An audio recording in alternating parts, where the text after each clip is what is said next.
Books make you hope. Books make you dream. Books make you laugh. Books make you scream. This is the Books That Make You show, discussing books with authors and experts, unraveling the inner pages of all the books that help make us who we are. Hosted by Desiree Duffy. Welcome, everybody. It's time for the Books That Make You show. I'm your host, Desiree Duffy. And today we are talking about books that make you discover your gifts, honor your emotions, and get through even the toughest of times. Poetry. It's an art form that allows for some of the most intimate and self-healing expression. It not only moves the reader, but the writer can use it as well to connect with their emotions. And it can create real change.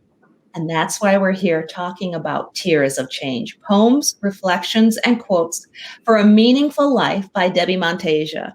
Now, Debbie found her calling after her personal struggle with anxiety and trauma.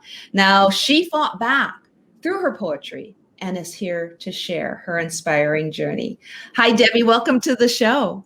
Hi, Desiree. Thank you for having me. I'm excited to be here. Oh, absolutely. I'm excited to talk to you. And I want to start with the big question. Can you tell us how you found your gift for writing poetry? That's your gift, right? Writing poetry. Right. How did you find that and work through your anxiety? Can you tell us about that? Sure. Well, several years ago, I was, suffering with acute anxiety, and I started journaling as a form of therapy and honoring all of my emotions that I was feeling. At that time, it was more of the sad, more emotional emotions out of fear.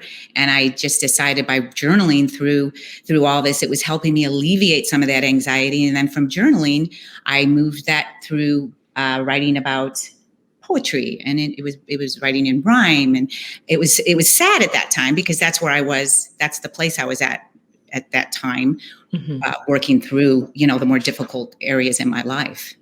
So I found it very, very therapeutic when writing. Yeah, and that reflects on the theme and even the cover and the way your book looks. This idea of transformation and that you went through something to get to the other side. And the very first poem in your book, Honor Your Tears, that kind of sets the stage, doesn't it? It takes us through your journey. It does. It's a good description of the cover. If people are, wondering what the cover means, it kind of chronicles that. And it takes you through. I started out with the first stanza, tears flow into words, words flow into poetry, poetry flows into music, music forms a song. So that's the transition of the clear tear, or the darker tears in the book, and the transitions over to the clear tears. Oh, that's beautiful. And part of what you're doing here is helping others and inspiring them to work through their own issues as well and their own traumas, anxiety. How do you feel about helping other people as they have, struggle with maybe their own inner demons as well? Well, I think with so many of us, it's only human nature. It's so important to honor all of your emotions, the sad ones, the happy ones, the fearful ones, the angry ones. And I think, and I do this too, and this is why I had anxiety, is I didn't honor all those. I would just take the more fearful ones, the ones that were scary, and I think I compartmentalized them in my brain and said, I don't want to go there. I don't want to work with those. But you can't do that. You have to move through them very slowly and and whether you move through them talking to a friend or journaling, however you can honor that moves you out of that place and just it just kind of opens up a whole new aspect of who you are and your talents and your gifts. That's what happened to me. I look at my anxieties, my cup floweth over. If you look at a cup of water, the water just spilled over. I just had so many things I didn't deal with because either I said, oh, I'm strong, or I don't have to deal with that. I can get to that another time. And that's not how it works, because at some point in time, it always comes back to you. Yeah. And there's something that you say about finding our gifts hidden behind our fears. Mm-hmm. Can you talk about that? And by gifts, we mean whatever talents we might have. In your case, it's poetry, but for some people, it might be artistic expression or dance. I mean, our gifts are myriad. So can you talk about what it means if our gifts are hidden behind our fears? Well, you can read things, moving through the darkness brings you to the light. You always hear that, but it's important to experience that and not ignore it, just like I said earlier, or medicate it, or because otherwise, when you don't honor that, you're kind of in a hamster wheel. You keep just spinning around doing the same thing over and over and over. But when you work through it, when you climb that wall of fear and get to the other side, is when you're going to find your joy. And that took a lot of work. It's not easy, I'm not going to lie, but you can do it. I did it. It's very enlightening, because not only my gift to write came out of that, is my gift to, I'm an interior designer. My gift to design came out of that as well. And prior to my anxiety, you had said I was going to be an author and an interior designer, I would have looked at you like you were crazy. I said, there's no way. But working through all those emotions and some of those more fearful ones, it's actually true. Because I read it a lot with other poets and stuff, diving into the more fearful areas of your life brings you your joy. Yeah. And it's something that's very prevalent in literature, and just the concept of storytelling, right? There's always the dragon that's guarding the pot of gold. There's always something that we have to combat to get the thing that we want. And in your case, I love the fact that this is, this is our creativity. This is us being able to really express ourselves. Do you think that people can really tap into their creative potential as well? In your case, you didn't realize that you were necessarily going to write poetry or be an interior decorator. So do you feel that people can find stuff that they didn't even know existed if they do this? I do. I honestly do. Just like I said, I found these two gifts, and I would have never dreamed that when I was in my 20s. But you're right. Poetry, it taps into your more vulnerable side, the heart. It's very powerful, and a lot of people don't want to express their vulnerability for whatever reasons. I think when you move into that is where you're truly going to find your gifts. I think you're going to find your connection to mind, body, and soul there. And it's, you start peeling stuff back like an onion, and all of a sudden you just find some talents or a gift. I believe we're all born with gifts. You see people out there with, all of a sudden an artist can just paint this amazing painting. Oh, did you go to school for that? No, I just draw, or I just paint. And people are, oh my goodness.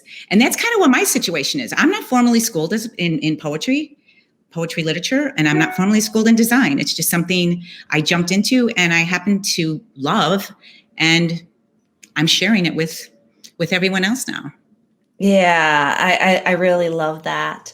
And I want to dig into a little bit deeper in what you say about honoring all our emotions, even the negative ones, and how that can help us learn life's lessons. Can you talk about that a little bit?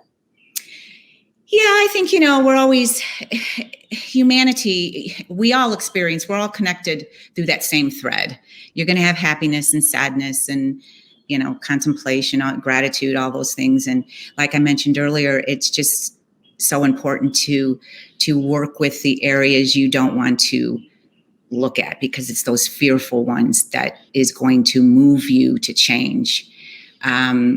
There's a fear within fear is a lot of change. And sometimes whether it's at a subconscious level or a conscious level, I think that's why a lot of people don't want to move there. So they'll just say, oh, I'm brave. I don't have to deal with that. Oh, I'll deal with that later. And you have to, there's a book out there called 9 Seconds to Your Emotions by Joan Rosenberg that I read. And you're supposed to process every single one of your emotions. And it's only supposed to take you a certain amount of time to get through them. And then you move on. And that way, all these emotions don't pile up to form anxiety. This is what happens to me. My anxiety was suppressing my emotions. And like I mentioned earlier, I was full. There was no more that could fit in me. My emotions were manifesting themselves through fuzziness in the brain and racing of the heart and, clammy skin, which is anxiety. Mm-hmm. But I wanted to share with my readers that I don't get anxiety anymore. And I haven't for a long, long time. So if you're in the depths of it, it can go away. It truly can, by working through some more of those emotions. Yeah. And that is such great advice. You touched on it earlier. Some people will self-medicate. They'll be in denial. They don't want to confront it. And I love the fact that you're just using your art and your talent to uncover that and unravel that and help inspire people as well. And you mentioned journaling and how that helped you. Let's talk about that, because it seems like there's a lot of power in journaling, isn't there? Oh, huge power in journaling. I have been journaling for some 30 years, and I had read a book some 30 years ago that's still out there, and I'm surprised, and it's very popular, and it's on morning pages. It's on journaling. Get up in the morning and journal 3 pages of just whatever comes to your mind. I kind of look at it as like a computer. When your computer fills up, you have to clean out your browser, cache, clean out your history. Well, we're the same way as human beings. Every day we're moving at such a fast pace and absorbing so much energy and just stuff, with the internet and TV and work. And that just kind of sits there and it clogs things up. And what journaling does, and when you journal, don't think about what you're journaling. You just write whatever comes to your mind, and you'd be amazed at what comes out. And you can even throw it away after you're done journaling. It doesn't matter. It's just a way of cleaning out your conscience and allowing more good stuff to come in, or allowing your creativity to surface, which is what's happened to me. That's where my poetry came from. I was cleaning all this out, and all of a sudden I started writing going, oh, where'd that come from? Oh, that sounds pretty good. Well, and I love too that it's just such an organic thing. Yes. Especially if you're writing on paper and you're actually manipulating your thoughts and words through your hand. You're not, oh, look at this pretty picture of me and you're posting it on Instagram. I feel that nowadays, and you touched on this as well with computers and the internet, we're just so frazzled by all the noise that's going on. And journaling is a way to just quiet everything down as well and be organic in a way, right? Absolutely. There's, like you said in the beginning, there's so much power in it. There is so much power in it, I think, at a subconscious level. You don't even realize it, that what you're doing and how it's affecting you, but it does affect you. I know even after working through all my anxiety, and like I told you, it did go away, and I found myself so extremely intuitive after that. I was more confident. I was more in tune to myself, to my environment, what was going on around me. Does that make sense? Yeah. You just really know what you want. Like, at one point I told my husband years ago, I said we were moving from one state to the other, and he just looked at me, goes, "Are you crazy?" And I go, "No." And he goes, "Well, what do you mean?" I go, "I don't know. I just feel it." And I did. And then that's where my gift to design came. All of a sudden we move out of state, and I'm at this interior design studio, and they hire me, and I knew nothing about design, but I was just going on my gut. Mm-hmm. So I guess what I'm saying, your gut is powerful too. Your intuition, it's your true authenticity. Your gut is. It's just, and sometimes you just need to step away from the intellect, because the intellect can get a little confusing at times. If it just has a lot of things in it. I think if you tune in more to your heart, you're going to find your true passions. Yeah, and that seems to be a theme that resonates in your writing as well. The idea of listening to your heart rather than the mind, kind of pushing the analytical side to the side a little bit. Very true. Very true. All my writings are very vulnerable. In fact, before I put the book out, I was like, is this something I want to do? Do I want to expose all this vulnerability? But I did it because I really thought it was a message that needs to be heard. And I really believe that if more people go into their vulnerable side, that they're going to find some stuff they didn't know was there. Mm-hmm. And it's good stuff. Don't get me wrong. It's not scary. It may be scary working through some of it, but it's not going to hurt you. You're only going to benefit from it. And I'm an example of that with my 2 gifts that I found through writing. Yeah. And I just want to bring up the cover here. I'll push it up there a little bit because it's gorgeous. It's beautiful. Thank you. It's a tree. It is organic. Do you want to talk about how the tree and the cover and the image and the title of the book all work together? Because I feel like this is really an expression of everything that you're talking about as well. It is a huge, very well said, Desiree. It is a huge expression of what's inside that book. All the makings inside there. It took me years to come up with that cover. In fact, I even give my husband credit in the introduction. My husband came up with the name. It took me years, not so much years for the cover. I meant the name. That's what stopped me. I just could not find a common thread for all the poems inside there. So we decided to do Tears of Change. My son kind of came up with the tree.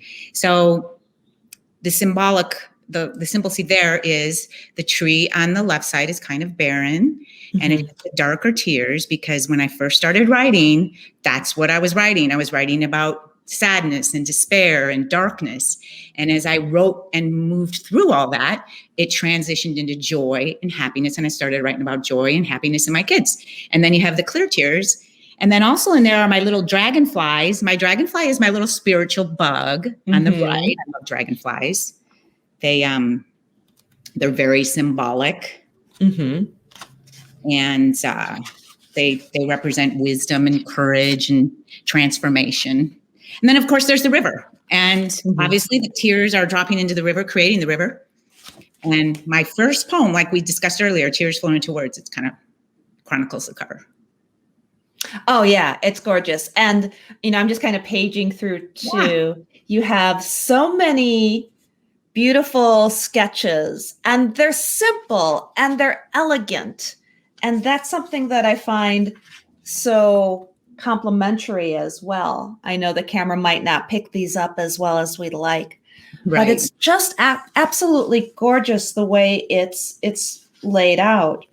And I love too that you have, here's a child's world. That's one of my favorites. I love too, because you're a mom. Yes. I'm a mom. There's a lot of moms, grandmoms and everything. But this does feel like something that mothers, daughters, women, not that it's not for men at all, but there does seem to be a really strong pull toward the feminine side of ourselves. Would you say, is that correct? Absolutely. It's definitely, the audience is definitely more on the feminine side. But I must say, I do get feedback from men too. I had one of my girlfriends, her husband actually personally texted me and said, "Great book, Deb." And I went, "Oh, and that's coming from the masculine side, right?" So yes, I think it's a book for all, because we're all human. We all feel the same thing, man or woman. I don't care. I think men are just a little bit tougher. They won't go into the more vulnerable side like women would. That's all. But thank you for complimenting me on my pictures. That was a work in process. I mean, that took a lot, and I appreciate, that you feel, how it all ties together with the poem inspiration in the picture. It just really helps the reader dive into the meaning of the poem itself.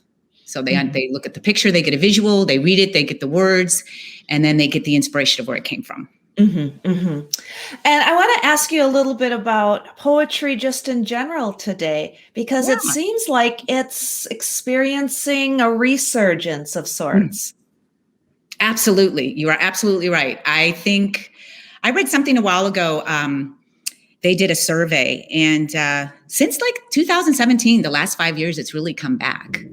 And poetry is, it's timeless. I mean, when you look on Instagram or Twitter, you still see, Rupi Kaur on there, and you find poets back from the 17th and 18th century, just some quotes you'll find on there. So that's what I mean about timeless. It really never goes away, but sometimes it sits in the background. But I think it's more prevalent now with Instagram, the computer. There's a lot going on. There's a lot of podcasts. Podcasts have become really big now. I listen to a lot of them myself. Lots of poetry podcasts out there that are really interesting. I follow a couple of them myself that I really enjoy. So I think the resurgence comes from that. Social media, just more availability. People really don't have to buy if their income doesn't support, buying the books all the time. They can go online a little bit. So it just opens up a whole new audience as well. Yeah. And you and your daughter do something that I think is kind of interesting. You share inspirational messages with each other. Do you want to talk about that a little bit?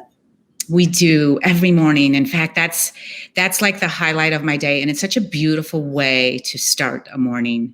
I get up, I have my Java, I wait for her to call. Sometimes she doesn't call because she's too busy. And we start out, I have 4 little devotional journals we read from, short little paragraphs of inspiration and motivation and meditation. And a lot of times some of those they're very positive. So I'm starting my day on a positive note. And a lot of times that sparks talks if we have time on certain things that, maybe she's going through emotionally or I'm going through emotionally. So it's just a really good bonding, mother-daughter bonding. And that's what I'm hoping for with my book is people can keep it and refer to it later on down the road too, as inspiration. Yeah, it's a great guide to have next to your bed, next to the coffee table. Pick it up. You can savor this. This isn't a page turner. This isn't, oh my God, I'm going to finish this book in one night. This is something that you can go back to again and again and take in, like, it's like decadent chocolate, right? You enjoy it in nice little bites. I love it. I love it. Okay. Can you tell people a little bit more about some of the actual poems in it? Are there one or two that you want to call out and maybe discuss in more detail? Well, yes, you had mentioned Child's World, and that is one of my favorites.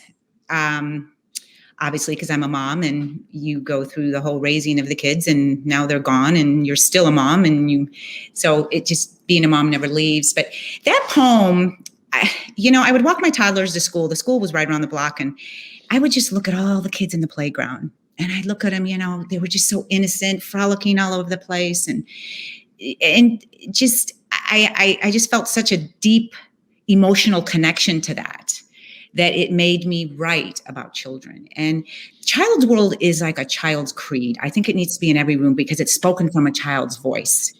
Mm-hmm. Read with me, write with me, sing with me too. These are the things that I like to do. It's quality time and necessity to pursue. It's important right now that I lean on you. So I have so many stanzas in that are so deep, and they're just saying, Mom and Dad, I'm young. Help me. Listen to me. This is my time. This is where I build my values, my virtues, how I grow. So I think that's a really powerful one. Yeah.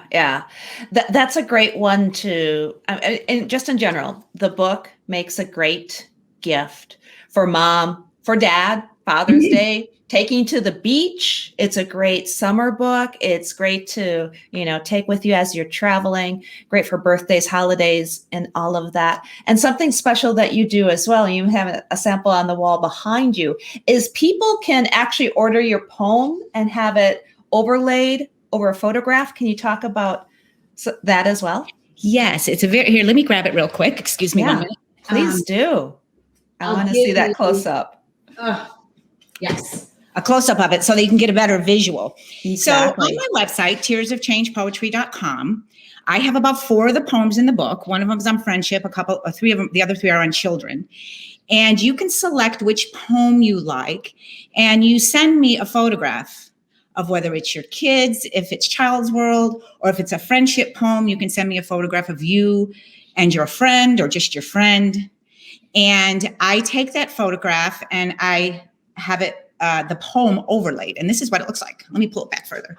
Oh, that's gorgeous. Yes, it's very unique. It's kind of a silhouette of the portrait. Yeah. And then the poem on top. Like what I was saying earlier, the Child's World is a child's creed. So my husband always says, this needs to be in every child's room because it's good thoughts to live by and for a parent to go back to sometimes when they're feeling frazzled, or they want to discipline their kid, or they're just kind of wanting to change their mindset. They could read this poem and it just really moves you to a place of centering and saying, okay, my child's only little. I have to give him a break. But back to this. Yes, it's a very unique gift. I've had good feedback with it. And all the purchaser has to do is email me a photo and I do the rest, and it'll be printed and mailed and at their doorstep. And obviously they will have to select their frame, but I've done that, they have to purchase frame, not selected through me, but I've done that intentionally due to, of course, I'm in design.